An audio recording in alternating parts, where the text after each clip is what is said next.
Bienvenue à cette présentation sur le programme de suivi. Nous allons voir donc aujourd'hui en quoi est-ce que consiste le programme de suivi. Vous voyez, les activités préparatoires ont déjà été largement abordées ensemble.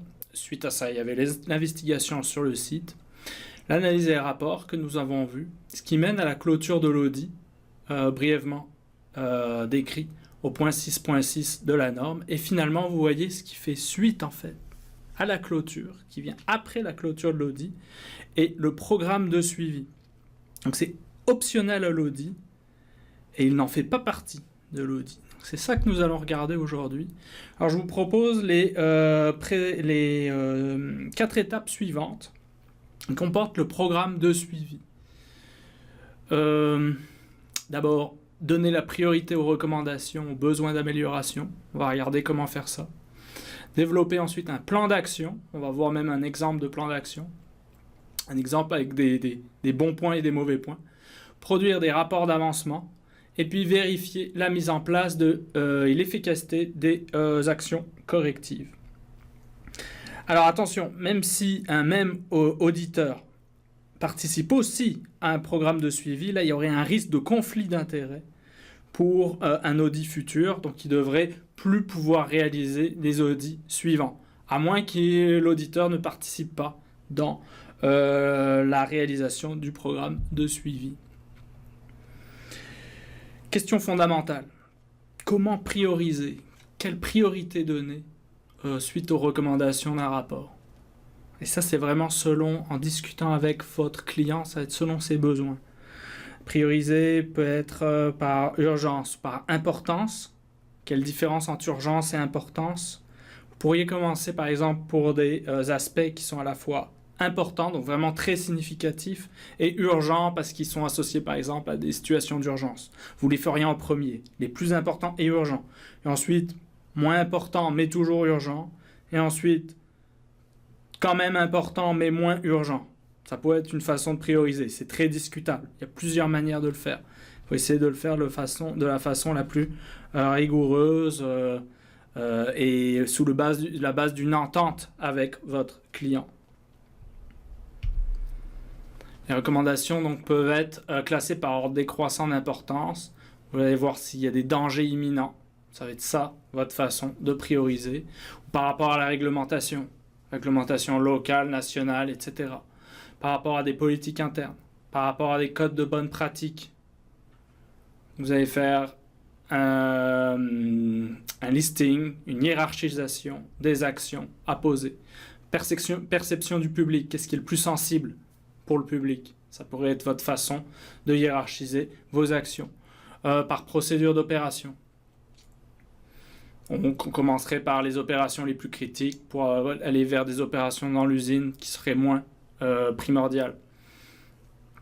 Si vous hiérarchisez par exemple la conformité réglementaire, vous pourriez commencer par les exigences légales qui ont les plus grandes conséquences en termes de pénalité, par exemple. Donc généralement, un classement va se faire de façon suivante. Vous allez commencer au danger potentiel, d'effets sévères sur la santé, le milieu. Vous allez regarder aussi les pénalités qui sont associées. L'autorité établissant les exigences légales, d'où est-ce que ça vient? Et effet sur les responsabilités publiques. Alors pour l'autorité, vous voyez par exemple s'il y a des dérogations, des problèmes associés au certificat d'autorisation, ça sera probablement une des exigences légales à prioriser, à étudier en premier.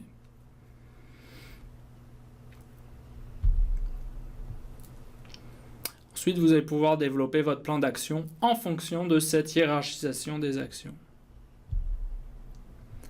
Et cibler quelles sont les préoccupations majeures. Vous allez allouer des ressources du personnel. Donc un plan d'action doit être vraiment très concret, réaliste. Ça doit être vraiment l'organisation auditée elle-même qui va s'approprier, mettre en place des actions et allouer les ressources nécessaires. Ça doit être précisé à court terme avec des échéances, nommer des rôles, les responsabilités de chacun, établir vraiment un calendrier. Si une recommandation est contenue dans le rapport, n'est pas gérée, Il est important d'en indiquer les motifs. Donc il y a peut-être des recommandations qui vont pas, on va pas vouloir les traiter au sein de l'organisme, mais il va falloir expliquer pourquoi. Parce que sinon, lors du prochain audit, elles vont ressortir. Et là, elles vont peut-être passer de mineures à majeures. Si c'était des non-conformités, par exemple. Une non-conformité qui se répète plusieurs fois pourrait être qualifiée d'une non-conformité majeure. Alors voici un exemple de plan d'action.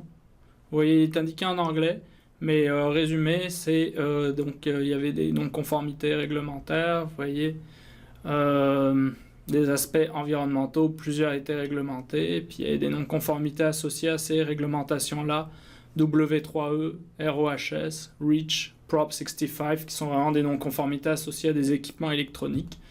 Donc c'est vraiment, là on tombe vraiment dans mon domaine. Et quelles actions donc vont être posées? Et un plan d'action est proposé à la direction pour tout ce qui était significatif ou réglementé au niveau des aspects. Alors vous voyez les aspects associés à la génération de déchets. Vous voyez qu'il y avait par exemple la première ligne, améliorer la ségrégation des déchets électroniques. Et avec 2 actions posées. Donc envoyer un rappel à tous les employés et puis faire un enregistrement des déchets électroniques générés régulièrement, chaque mois. Donc ça, c'est des actions. Vous voyez qu'il n'y a aucune ressource qui a été associée. Pas de coût, pas de temps, pas de ressources humaines, ce qui n'est pas raisonnable. Donc là, c'est vraiment un manquement dans ce plan d'action. Il devrait y avoir des ressources associées, sinon ça veut dire qu'on ne fait absolument rien, si c'est à zéro, comme indiqué dans ce tableau. Avec un responsable, donc là, c'est la coordonnatrice environnement, santé et sécurité, qui était responsable de s'assurer que ce plan d'action-là va être mené. À l'intérieur de ces actions-là, elle pourrait avoir un sous-plan d'action encore plus détaillé. Comment ça va être mesuré? Par les inspections mensuelles, avec une date de réalisation, donc, où on va revoir le plan d'action, ça va être en juin 2000, etc. Deuxième ligne, donc vous voyez là, c'est pareil par rapport au recyclage de soudure.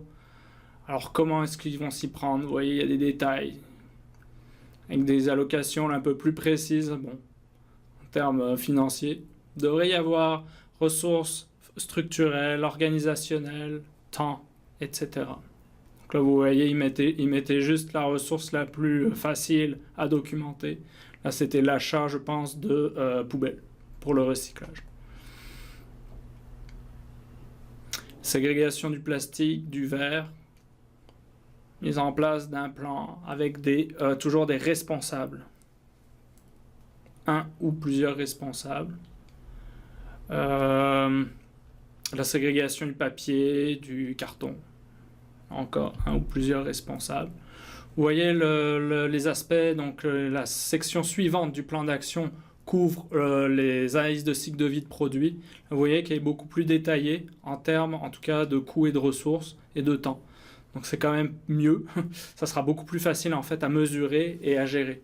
Vous voyez, le premier objectif, ce serait réduire l'utilisation de matières dangereuses utilisées dans des pièces. Et là, vous voyez, les actions, ça va être former les concepteurs, les ingénieurs, quand ils sélectionnent des nouvelles pièces. Améliorer les connaissances pour les déchets dangereux à travers d'une liste de pièces. Enlever tout ce qui est non conforme à certaines réglementations en termes de pièces. Comment est-ce qu'on fait ça? Alors, il y a des coûts associés à ça. L'acquisition donc d'un système informatisé pour accéder à des informations associées à ces pièces pour pouvoir en faire la vérification. Ensuite, la connaissance des SVHC, des substances extrêmement préoccupantes, Substances of Very High Concern, comme ils disent, pour faire une évaluation de risque et de temps.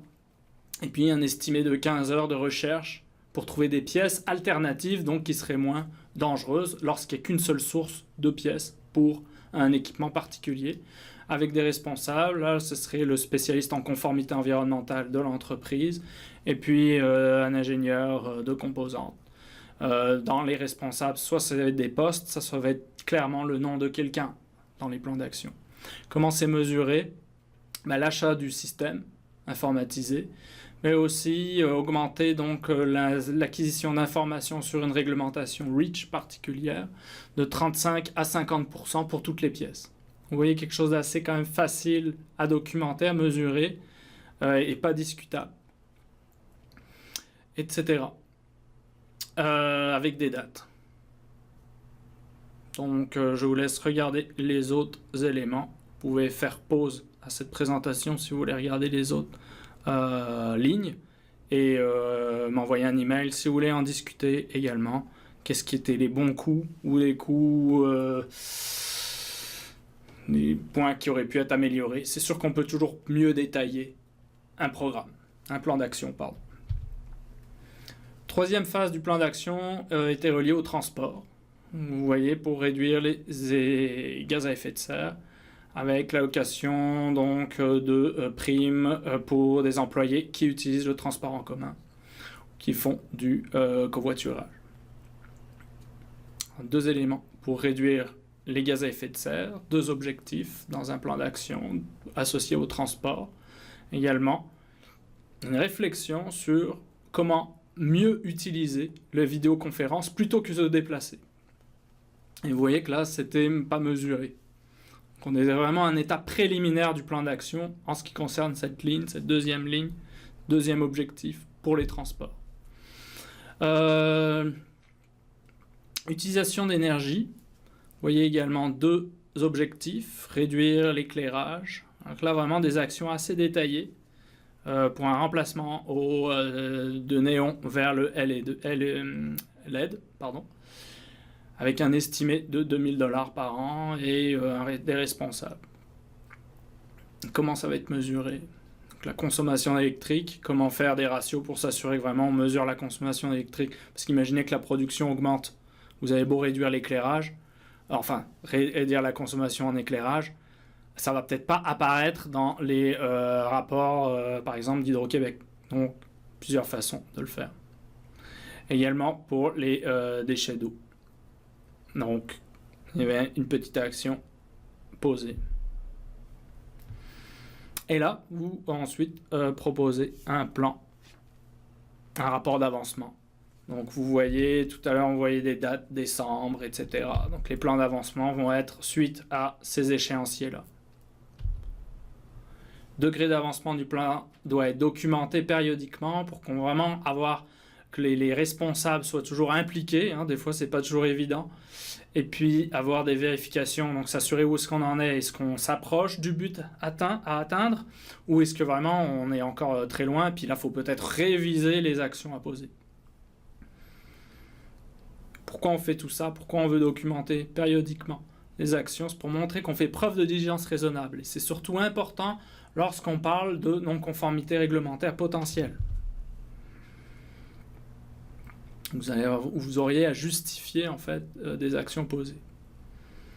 Vous avez fait tout ce qui était en votre pouvoir pour éviter la commission d'une infraction. Et la dernière étape que je vous propose dans le programme de suivi consiste à vérifier la mise en place et l'efficacité des actions correctives. Un plan doit comporter des non-conformités. Vous savez, dans votre rapport d'audit, il y en a. Elles vont être priorisées selon ce qu'elles sont majeures ou mineures, des opportunités d'amélioration, des actions préventives pourraient être suggérées. Et lors d'un audit prochain, l'auditeur va voir si ces non-conformités ont été adressées, si ces opportunités d'amélioration ont été suivies ou pas, et pourquoi. Quelle est l'efficacité, quel est le progrès réalisé. Et c'est vraiment là que le plan d'action, le suivi, va être important. Puis s'il y a des opportunités d'amélioration qui n'ont pas été considérées, elles pourraient devenir plus tard des opportunités, des non-conformités, lors d'un prochain rapport. Merci beaucoup